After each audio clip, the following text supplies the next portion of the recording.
Hi everyone. Today we're going to talk about the institution of the Passover. Moses said to the people, "Remember this day, which is the day that you came out of Egypt, out of the place where you were slaves, because Yahweh acted with power to bring you out of there. No leavened bread may be eaten. Today, in the month of Aviv, you are going to leave. Yahweh will bring you to the land that Yahweh promised your ancestors to give to you, a land full of milk and honey. You should perform this ritual in this month. You should eat unleavened bread for 7 days. The seventh day is a festival to Yahweh. No unleavened bread should be eaten for 7 days. No leavened bread and no yeast should be seen among you in the whole country. You should explain to your child on that day, it's because of what Yahweh did for me when I came out of Egypt. It will be a sign on your hand, a reminder on your forehead, that you will often discuss Yahweh's instruction, for Yahweh brought you out of Egypt with great power. So you should follow this regulation at its appointed time every year." So aren't you glad that we don't have to follow such old, outdated, archaic, useless rituals? Well, my answer is, who says we are? Life is defined by rituals. Life is defined by habits. Whether it's our morning coffee or bedtime stories, it's how we make sense of our day and how we make sense of our life. Just look how out of sorts we all feel right now, not having our usual Sunday morning rituals and routines. Right? I may not use that word, but that's what they are.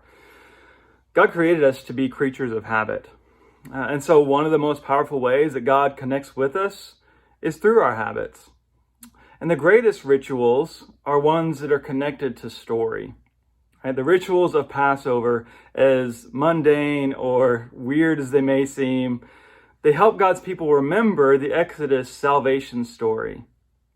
And he even says this is something that we pass on to your children. When they ask you, why are we doing this weird stuff? It's just a chance for them to say, here's what God has done for us. Here's what God did for me. And it's the same way for us as Christians. Baptism, the Lord's Supper, they remind us of Christ's death and resurrection, salvation story. Those things are kind of strange too, if we really think about it.